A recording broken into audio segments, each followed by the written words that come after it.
लग्न ठरलं thanks to Marathi matrimony. लग्न म्हणजे मराठी मॅट्रिमनी. विश्वासाची 26 वर्ष. लाखो सुखी दाम्पत्य. डाउनलोड करा मराठी मॅट्रिमनी. मनसेनेते गजानन काळे आपल्यासोबत आहेत. आज अमित राज ठाकरे यांचा वाढदिवस आहे आणि या वाढदिवसानिमित्त वाढदिवस देखील या ठिकाणी साजरा करण्यात आलेला आहे.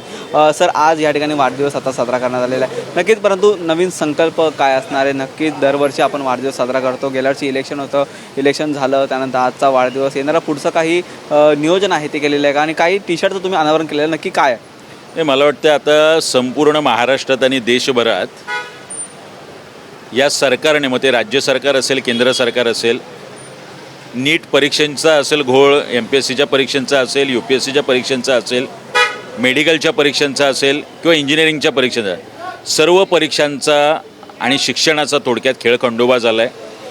वाढती बेरोजगारी असेल, या सगळ्या विषयामध्ये सातत्याने अमित राजसाहेब ठाकरे हा एकमेव व्यक्ती आज महाराष्ट्रात काम करताना दिसतोय.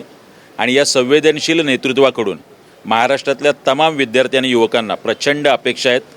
आणि हा सच्चा खरा माणूस आणि प्रामाणिक माणूस, जीव तोडून मेहनत करणारा माणूस, आज सोलापुरात आमचा एक कार्यकर्ता ज्याचं हत्या झाली होती, खून झाला होता, त्यावेळीसुद्धा आपली संवेदनशीलता जागरूक ठेवून ऐन निवडणुकीत, मुंबईतली निवडणूक चालू होती महानगरपालिकेची, ती सोडून त्या कुटुंबाला धीर द्यायला जाणं असेल, त्यानंतर मी परत येणार म्हणून त्या कुटुंबाप्रती आणि त्यांच्या मुलाप्रती, त्या कार्यकर्त्याच्या शिक्षणाची जबाबदारी घेणं असेल, मला वाटतं अशा नेतृत्वाची आज युवकांना आणि विद्यार्थ्यांना अपेक्षा आहे त्यांच्याकडून.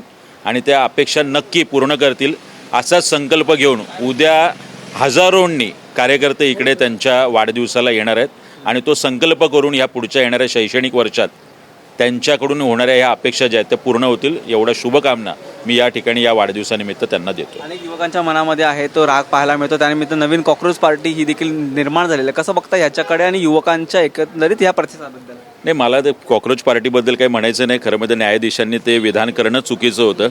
त्याला ज्या पद्धतीने तरुण आणि झेनझीने ज्या पद्धतीने रिस्पॉन्स दिला तो आपण पाहतोय. पण मला वाटतं अमित राजसाहेब ठाकरे ह्या व्यक्तीकडून विद्यार्थी आणि युवकांना अपेक्षा आहेत. सातत्याने कोविड असेल, आपल्या आश्रमशाळेतल्या विद्यार्थ्यांचा विषय असेल, पुणे विद्यापीठावर काढलेला 10,000चा मोर्चा असेल, सातत्याने अमित राजसाहेब ठाकरे हा व्यक्ती आपल्याला लोकांमध्ये आणि रस्त्यावरती दिसतो. पुढच्या काही दिवसात 80% युवकांना ह्या आपल्या खाजगी कंपन्यांमध्ये नोकऱ्या मिळवण्याचा विषय असेल, नीटचा विषय असेल, येणाऱ्या सगळ्या शैक्षणिक प्रश्नांवरती अमित राजसाहेब ठाकरे हा व्यक्ती एक मोठं आंदोलन उभं करताना आपल्याला नक्की दिसेल. अमित ठाकरे यांनी काही दिवसापूर्वी जे गुन्हे घडत आहेत त्या संदर्भात देखील आवाज उठवलेला होता. या ठिकाणी उपमुख्यमंत्री असतील किंवा मुख्यमंत्री असतील त्यांना देखील ह्या संदर्भात सांगितलेली होती. कशा पद्धतीने येणाऱ्या काळामध्ये हा महाराष्ट्र बघताय आणि तुमचं काही बोलणं झालं का या संदर्भात? नाही, मला वाटतं की कायदा सुव्यवस्थेचा जो काही बोजवारा उडाला आहे, ड्रग्सचा ज्या पद्धतीने साठा आज महाराष्ट्रात पकडला जातो आहे, या सगळ्या विषयांवरती अमित राजसाहेब ठाकरे हे स्वतः बोललेले आहेत.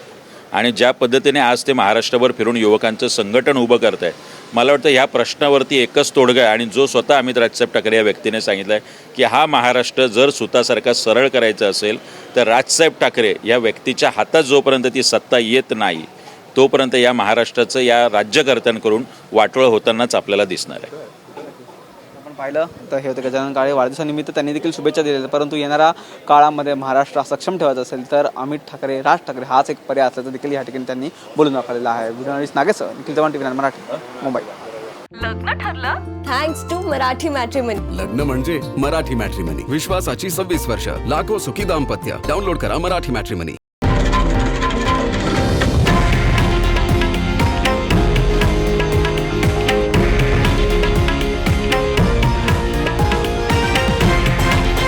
हे आहे देशातील नंबर 1 न्यूज नेटवर्क आणि आपण पाहत आहात TV9 मराठी, एकमेव.